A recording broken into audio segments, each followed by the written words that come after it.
What up, world? It's your boy Chuck Wick Ills, aka Charles Brown, back again with another review. But first, how you doing? You good? Good. All right, man. It's hot outside, man. I got the air conditioner running, so y'all gonna have to bear with me. So I'm still gonna get this done. This time we're gonna talk about your boy Mac Miller and his new project, Swimming. Ready? All right. So, I don't have much personal knowledge of Mac Miller because I did not listen to a lot of Mac Miller, to be honest with you. I'm gonna have to say that when he dropped, I am afraid that I felt he was right there with that Asher Roth movement, that I Love College. I thought it was a gimmick. I did not even listen to it even a little bit. I saw that his mixtapes were popping. I saw that he was getting a lot of buzz, but there were quite a few artists. The internet was experimenting. This was around 2009, 2010.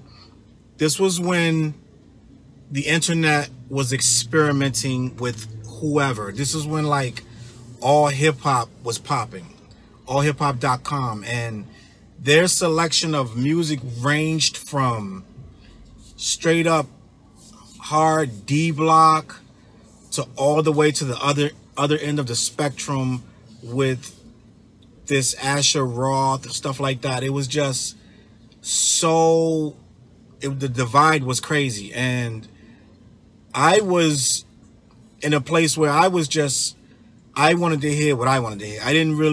I was giving everything a chance, but in a way I wasn't, because it was so much. Like, back then, you could literally, I don't know about now, but back then, blogs were cultivating the taste of hip-hop, and websites like All Hip Hop was cultivating the taste of hip-hop.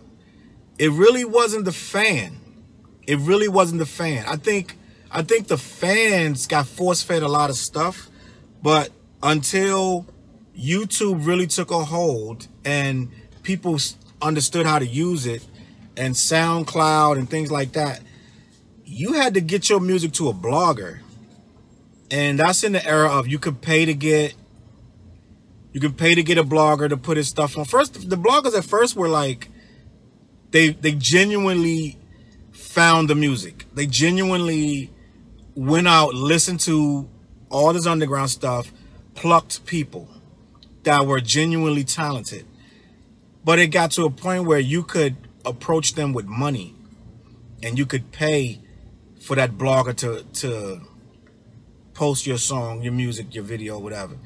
And then you got sites like WorldStar where you can pay for your music video to be posted. It'd be in the unsigned, what was it called? The unsigned entry or whatever it was. You could pay for that. You could pay All Hip Hop to put your stuff right next to Nas. It'd be your joint, Nas. And then they try to make it an unsigned page. They try to separate the two. But at one point it got so murky. What's the Coast to Coast? You could pay. Dat Piff, you could pay. So the internet got really murky. It was an identity crisis with what's good and who just paid to be here. And I'm not saying that Mac Miller paid anything or Asher Roth, but what happened was you saw a stream of a bunch of different consciousness that wasn't there before. Not just like white rap or college rap. It was gun rap. It was turn up rap. It was trap.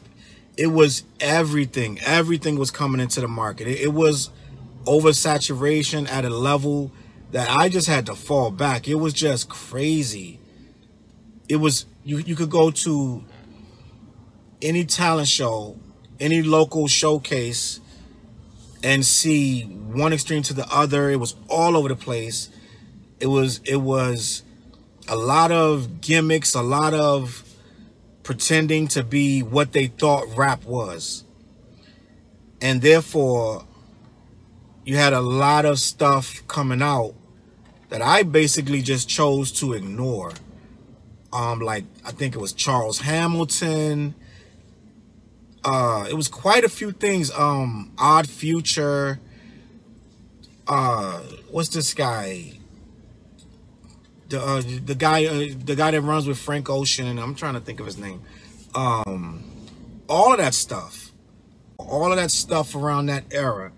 I'm trying to remember other ones, but it was like this young movement that was, we needed it, but it was getting so like, it was like everybody was now Kanye with a pink polo, and it was like all weird stuff. It was like, we can rap too. Like, it was a lot of like dudes that wouldn't even have been able to rap before. I'm not going to say Kanye opened the door, but he kind of like put he unlocked it. And it became, you know, before that, the closest thing you got to that was like Beastie Boys. We don't care. We're this punk rock, just these outcasts, these outliers that just don't exist in the norm. And this is 88, 89, 87, 86, all that.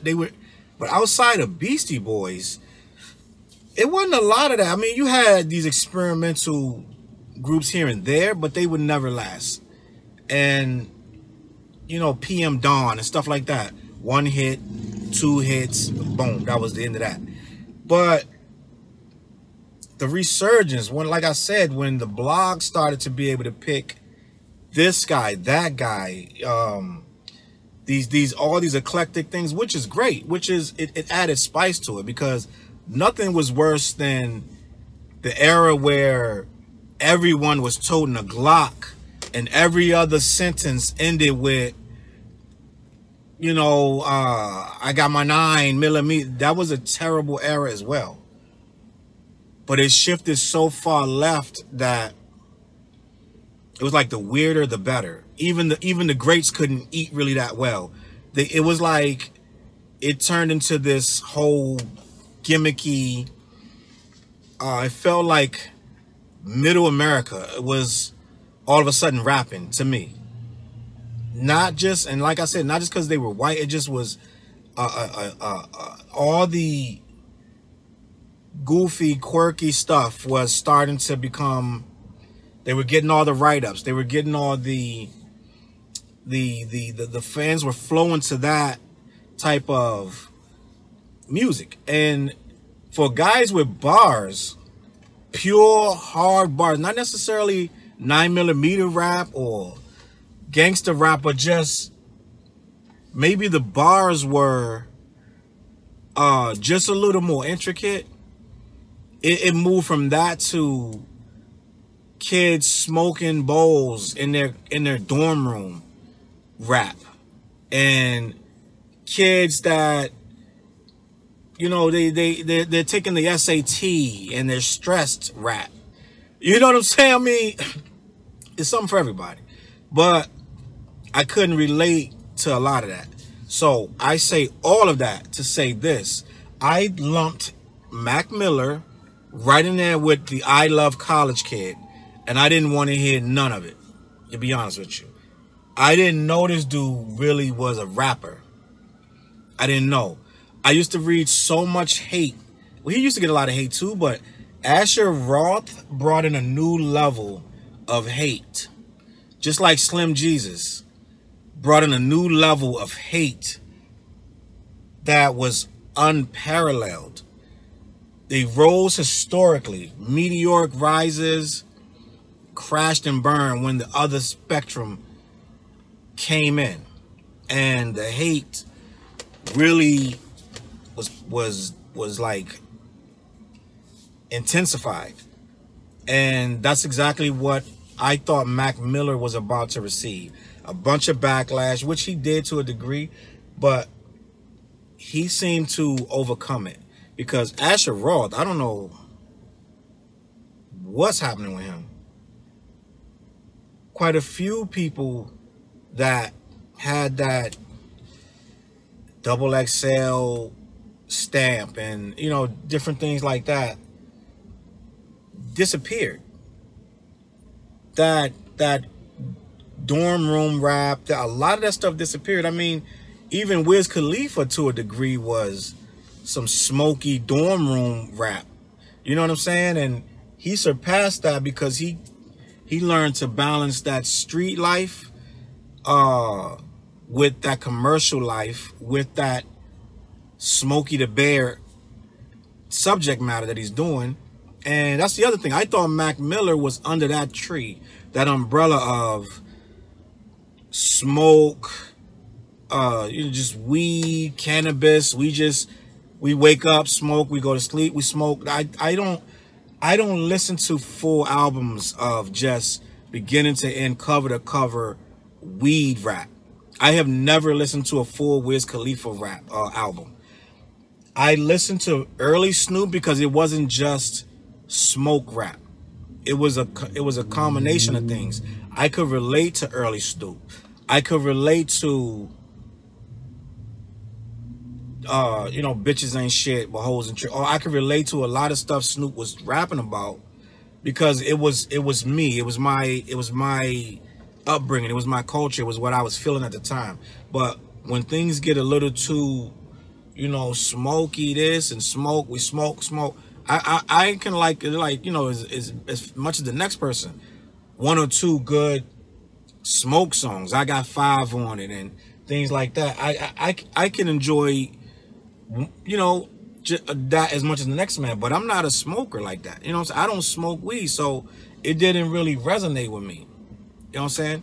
Like right now I'll do some hookah or something, but other than that, I don't really, I'm not a oh, get the bowl. Like that's not me. So I can only relate to that so much.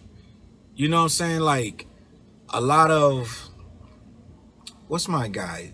Devin the Dude. I love Devin the Dude. I love him on other people's stuff. I love his voice. I love his demeanor, his image, his flows. I love what he stands for. This dude is one of the greats. He will always be one of the greats. But I have never listened to a full Devin the Dude album. I've heard him rapping with this guy, that guy. I heard him on The Chronic 2001. I mean, yeah. I heard him on all that. But I have never listened to a full album.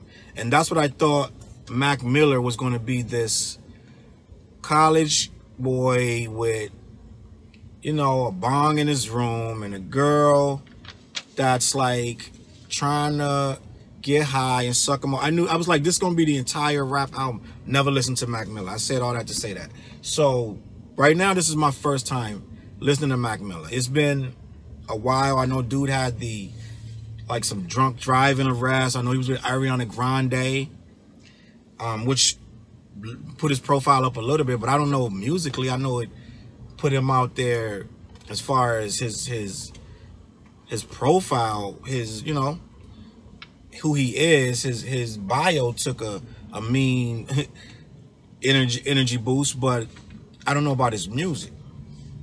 I know they broke up, and I know dude is right now working on his, trying to rebound with the music. I don't know. I don't know to what degree he has a fan base. I'm sure it's great, and you know, I'm sure it's whatever, but as far as I know, it wasn't a lot of stuff coming out from Mac Miller, as far as I know. I think the last thing was a mixtape or something.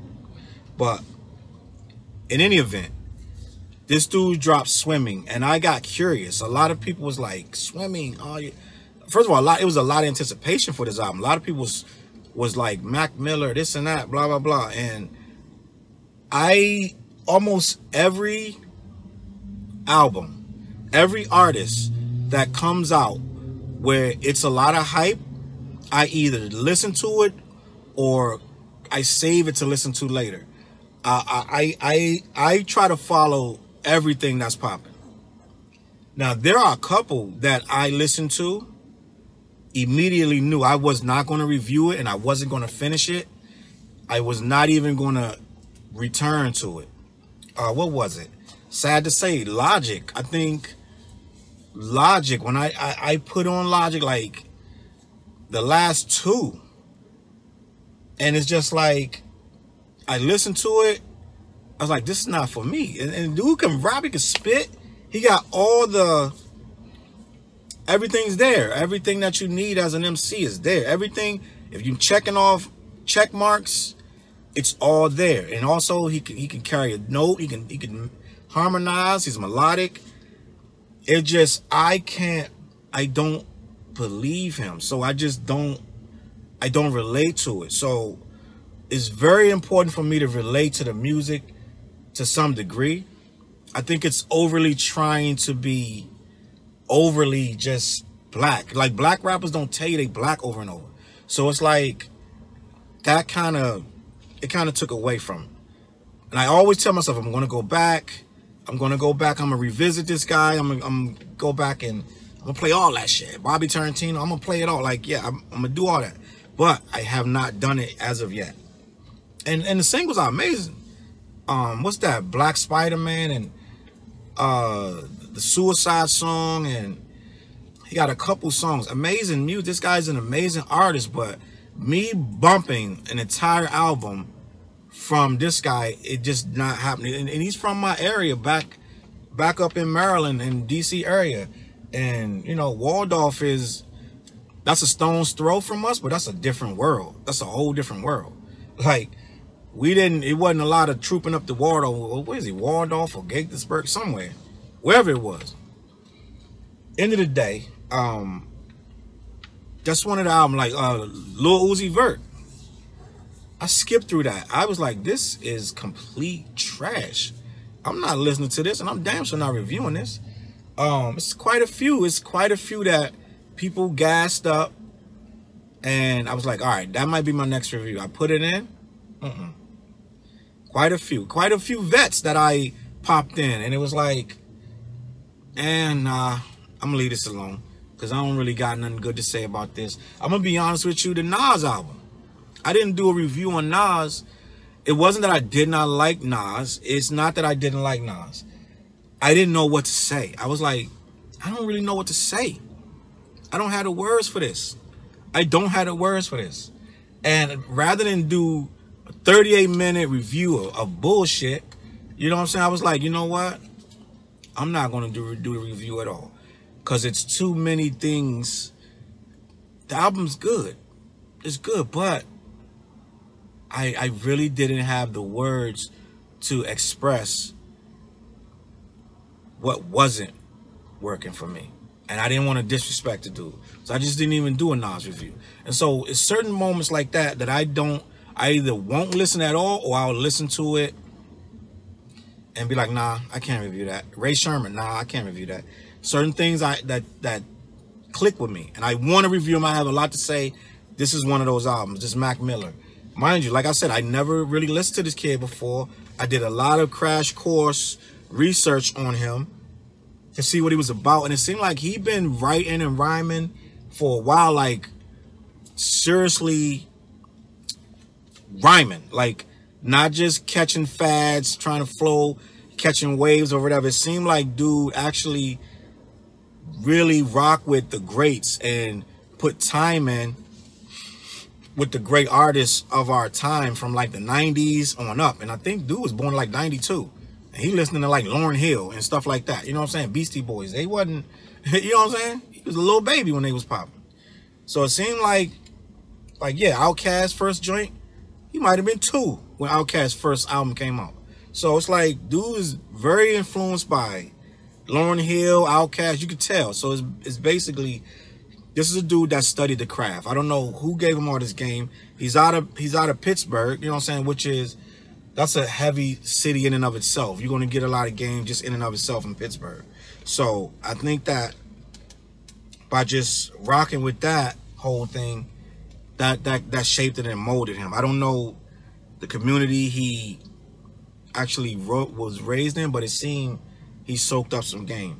I know dude was on some, he was one of these dudes with this lean thing going on, this whole, you know, sipping lean, but that's part of the culture. A lot of that was, I'm not gonna say it's rap's fault, but a lot of rappers made lean cooler than it actually was, to be honest with you. And a lot of rappers was walking around with double cups and all this, and they singing about it in every song. That's cool to somebody. And now it became cool to be zonked out. Like before, weed was like, yeah, we smoking, but you never, dude wasn't staggering off no weed. Dude wasn't like sleep, like just like he can't even do his raps because he's so high. Very seldom, but not really. Weed was like, oh, this is enhancing the party. Let's smoke, let's drink. Like, but this right here, this lean, that's some other. That's like, we're gonna slow it down. It got so crazy, they had to slow the music down. DJ Screw was slowing the music down to like, what, 40 BPMs? Just so you can listen to it, because the lean was slowing dudes down so bad. And that's a whole nother animal. And dudes say he kicked that, and that's great. And a lot of dudes are still perpetuating that, and some are kicking it. We're gonna see where it goes, but lean ain't nothing new, but it's reaching a younger audience, which is, that's like if rappers were saying crack was good. You know what I'm saying? If rappers in the 90s was saying crack was dope, let's get some crack. Can you imagine how many crackheads it would be right now? So now you got people saying, yo, let's get some lean. You know what I'm saying? Promethazine and codeine, which is like ridiculous addiction. But he kicked that. Broke with Ariana Grande, which usually leads to good music. We got this album Swimming. So this is what I did. I when he first dropped the video, the song and the video, I clicked it. I think it was on Twitter. I saw it. I clicked it. And mind you, I'm going in. I don't know nothing about this dude. Nothing about his music. I couldn't tell you one song. I just knew his name because he was always in the media for some reason. One reason or another. First song that he dropped off that Swimming, I was like, this is dope. This is dope right here. Like, it was kind of, it was very mellow, which to me, you already have me at hello when you do a mellow Outkast type of feel, something that feels like is you're dreaming, or you're like you're floating away, you're leaving problems behind, you're going into another dimension, stuff like that. I love music like that anyway. So we're gonna talk about this album. I did like the video. I did like the album, the song that I heard. I saved it to my playlist, and I was determined to listen to the whole album when it dropped. So right now, what I want to do, I want to talk about my experience with this album. Swimming, Mac Miller. We're gonna go song for song, producers and everything. My overall thoughts about the album. It's a big team effort. There's a lot of, if you look in the credits, there's a lot of names, this was not a small, like he locked in a room with one dude and they just kicked out 13 tracks. No, this is a big production. It sounds like a big budget because there's a lot of hands in there, but they don't mess up the pot. They don't mess up the pot. There's a lot of live instrumentation. There's multiple engineers, multiple mixing credits. It's just very, very, very wide scope of people touching this album, which lets you know that there's a lot riding on this. There's a big label push for this album, even though he's indie to some degree. But there's like, this album cannot fail. This will not fail. We need all hands on deck, and that's what it seems like. A lot of instrumentation. I don't think, if there's one sample, I didn't catch it. I think it's all live instrumentation. I think it's all like, it may be inspired by stuff, but it's not taken from stuff. Let's just say that. So let me get into this Mac Miller Swimming album. To me, it's very safe. If I could say anything as a drawback, it does not divert at all. It stays in a pocket. The fast songs are in a pocket. The slow songs are in a pocket. I don't think these BPMs go outside of 15 BPMs of each other. I think this is all in the same. I could be wrong. What the hell? It is what it is. But it's all in the same mood, the same vein. It's very safe. It doesn't, to me, it doesn't take wild chances like a Kendrick, let's say. It doesn't get too, there is nothing that I heard was too politically challenging or too controversial. It's all self-reflective, sometimes self-deprecating, but it's all safe, in my opinion. I didn't hear any rhetoric about racial divide or anything. Maybe I missed it, and maybe, you know, and if I did miss it, that means it's very low-key. So I listened to this more than once. So first song, Come Back to Earth, produced by John Bryan and Mac Miller. Mac Miller did a lot of production throughout this album. He was very hands-on, which you would assume he would be at this level in the game with so much writing on. He dropped in a week. That's tough. A lot of stuff came out this week. Yeah, it's a slow, guitar-driven, self-reflecting song. The singing on the chorus is very soulful. It feels cool. Very dope bass and keyboards. His voice fits the mood of this. It's more like a relaxed intro. There's no rapping on it, so it's just bringing you into the mood of what you're going to get. I dig it. I think it set a great tone. And to be honest with you, the tone doesn't go too much further than this. You'll get some more up-tempo songs, but they're all mad smooth. Next song, Hurt Feelings, produced by J. Cole. This is a Cole type pattern, Cole type beat, mellow synth going throughout it. It's a chaotic drum pattern though. It sounds like he's going back into his inner self. He's taking various quotes and like almost cliches that most hip hoppers say or have said and putting them into a chorus of like, I guess he's, you know, trying to say a certain thing towards making you understand his point of view. It's 808 driven. It sounds something like Cole would have rapped to himself. I'm not sure how the song came about. I'm not sure if they're cool or whatever, but it's a good song. I feel like you're listening to a Cole product, and if you're into J. Cole, you're gonna like this. Next song, What's the Use, produced by Pomo. All right, so this is where we get the tempo change. It's a Euro-ish dance track feel, like a Jamiroquai or Pharrell. Got an early 80s mixed with like an early 80s pop song mixed with a Snoop. If you could put them two together, like not necessarily pop, more like Rick James, more like that type of Prince type of sound, and you throw Snoop rapping on it. It's a feel-good bass groove, feel-good disco keys to me. Close your eyes, you would think this was like Childish Gambino or something. Very nostalgic. It's a good song. All of this is going to be in the same vein. It's not going to divert too far. It's very safe. Next song, Perfecto, produced by T. Watt. It's a slow, heavy, dragging tempo, very deep 808 bass kick, dreamy undertones. Like I said, a lot of this album seems to be. He seems to be speaking about rolling with punches and like relationship anxiety. It's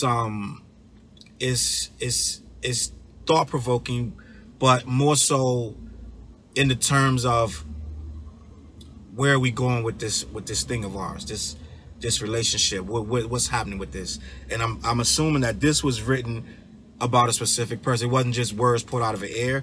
Someone is the muse for this song right here, and I don't know, and I don't want to guess, but it's a good song. I haven't heard nothing whack yet. That was song 4, so we're gonna keep it moving. Track 5, Self Care, produced by DJ Dahi, Nostalgic, and ID Labs. I hope I said all of that right. Those are the producers, but these songs have multiple co-producers. They have multiple engineers working on them. They have multiple instrumentation. They bring in different like guitarists. They bring in different musicians all over this album. Is not a one-man show. So even if I say produced by Pomo, it was 8 dudes with their hands in it. So it is what it is.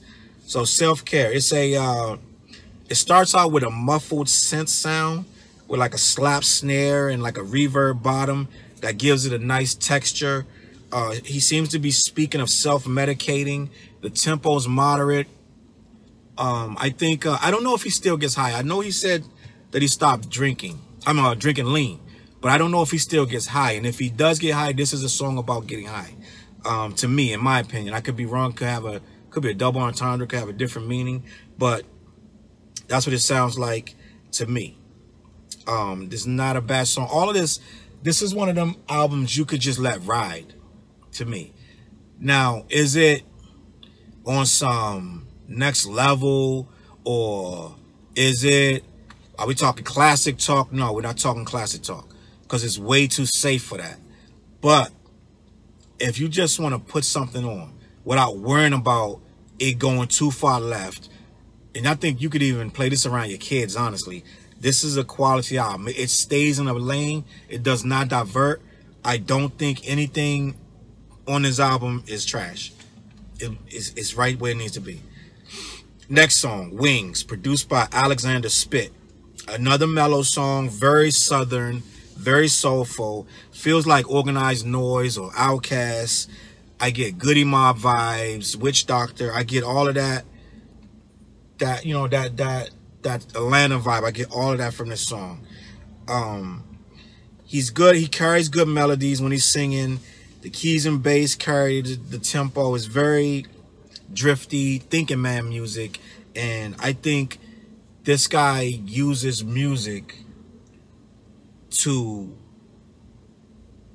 heal himself. And I think that's what he does with these songs.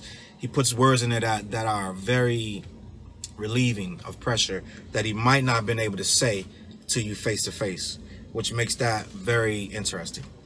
Next song, Ladders, produced by John Bryan and Pomo.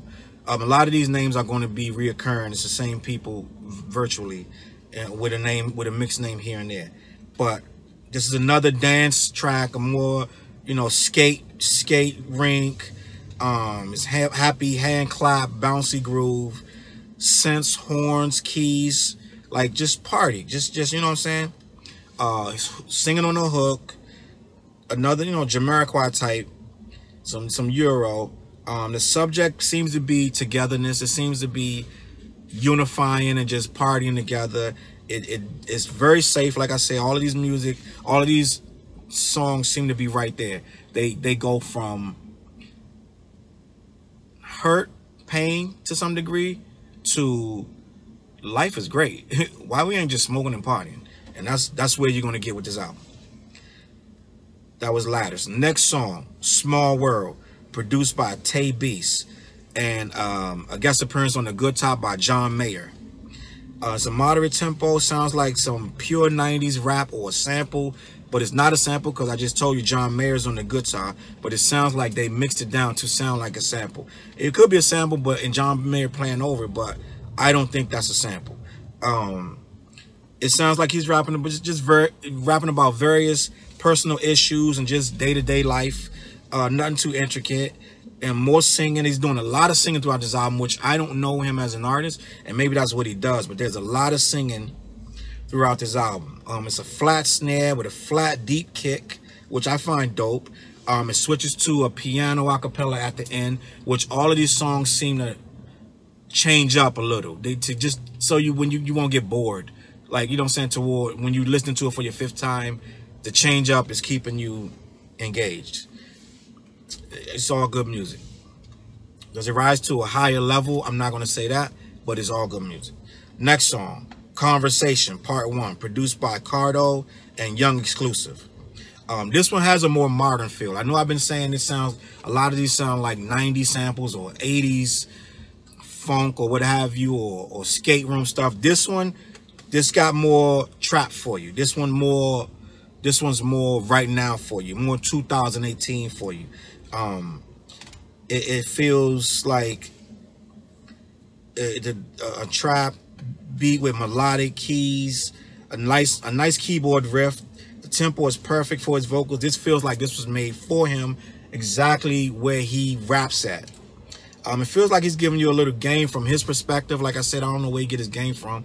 For him to be, to me, he's kind of young. So he got a lot of game on here, in my opinion.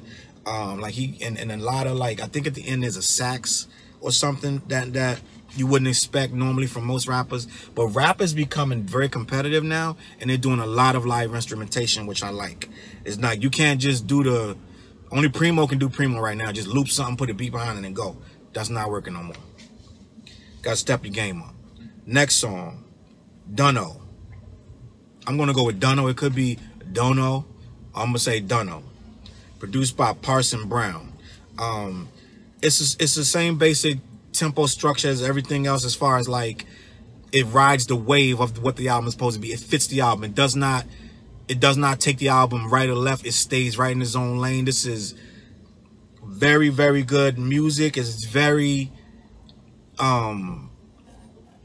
very simple. It's traditional to me, as far as when you're trying to touch. I think the audience he's trying to touch is us soulful old heads, or these old souls, these new kids that got these old souls. That's what he's going for with these songs. This sounds like he's speaking to a female. The bass drops hard. I love that bass. This is a quality production. It sounds like they spent time on this with the mix down, and I think that what you're getting is a vibe. You're getting a mood, and it's set with this type of. All of these songs are carried by the bass line, in my opinion, and I think this Parson Brown beat is right there. It's all dope, and kudos. I'm not mad at none of this. Yeah, he always carries the melodies good, and you know, this dude, he's impressive. Next song, Jet Fuel, produced by DJ Dahi, Mac Miller, Steve Lacy, and a couple other people on co-production and things like that. More live instrumentation, which I always, you know, that's me. It sounds like some spacey sound they threw in there, like a video game or something, with that sporadically in there, which is dope. The flow is very southern to me, but it's saying, like, the type of rhymes, the cadence he's doing is very southern, but it has more substance than the average southern rapper these days. It's saying a lot more, in my opinion, than what we're getting from a lot of these rappers. Sounds like he graduated from that Outcast school. This is very, very soulful. This is it's like, you know, he plucked this right out of mid-90s, but more so someone from the mid-90s who's playing their own music. Next song, the 12th song, 2009, produced by Eric G. So it sounds like a Spike Lee movie's coming on. Starts off like More Better Blues or something is coming on, and you don't get much of that these days, but that's dope. I think he's not only a student of the old ways, I think he's like listening to a lot of J. Cole and a lot of Kendrick and a lot of where the music is going, Joey Badass, where the music is going. But the music is going back to that. It's going back to Mo Better Blues, Spike Lee, Do the Right Thing. That era, what we were feeling as a people. And he's right there. He's riding that wave. And that wave is going to get him further than trying to be jumping up and down on some trap shit or some overly smoked out shit. I don't know where he gets all this soul from, but he got it. The piano loop, yeah, is quality. Bass line is placed in sparsely, but it's a really, really dope bass line. I like how they bring it in, they stop it, they bring it in. That's a good choice. It sounds like he's talking about his personal demons and his life choices. And it sounds like they got like almost like a ballerina toy loop, like a wind-up chime in there, and to loop that and make that work is dope. Hats off to Eric G for what he did on this beat. It's a quality track. Next song, last song, So It Goes, produced by Mac Miller. And apparently John Bryan helped him on it. He co-produced it, but this is produced by Mac Miller. It's quirky, it's experimental, it has a futuristic vibe, but more so an eclectic vibe.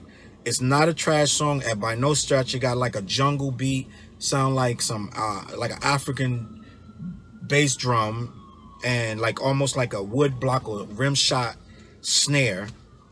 It sounds like this is what you get when you get somebody who knows what they're doing with rap, but he wants to be experimental, doesn't want to sound like anybody else. It sounds like something I would do when I'm in my bag trying to be different, and I salute it. I'm glad he put it last, because that's how you do an experimental song. You don't want to mess up the flow, but you just give them that, say, if you like all that, listen to this, and if you don't like it, then you don't got to finish this. But it's not whack. Nothing's on here is whack. It's a very cinematic album. It's strong. It's a strong release. It impressed me. It made me want to hear more from this dude. My only drawback is very safe, which is some people are safe. Some people are safe people, and that's what it is. I'm gonna give this B+++++. So that's a very good grade. I think I would like to hear more, and I probably will play this album more. I will play this album more, and I'll probably even like it even more. So that's that. My name is Chuck Wick Ills, aka Charles Brown. I'm done with this review. Hit the like button, subscribe, hit the bell. Like it or don't, it's whatever you want to do. We on Twitter, we on Facebook, we on Instagram. Also, go to the other page, the Audio Liquor page with Dale. He doing reviews. I think he just reviewed a couple movies. What did he review? He just reviewed Equalizer 2 and Incredible 2. All this stuff is over there. And Fonte and a bunch of rap stuff. If you're into hip hop, go watch that page. Also, I just started the other show, the Talking Facts. We just did that, talking about your boy Tekashi. And I got another show I'm gonna put on Audio Liquor, the For the Culture. And I got another show I'm about to do, more of a political thing. So stay tuned, man. Check with us, rock with us. Peace.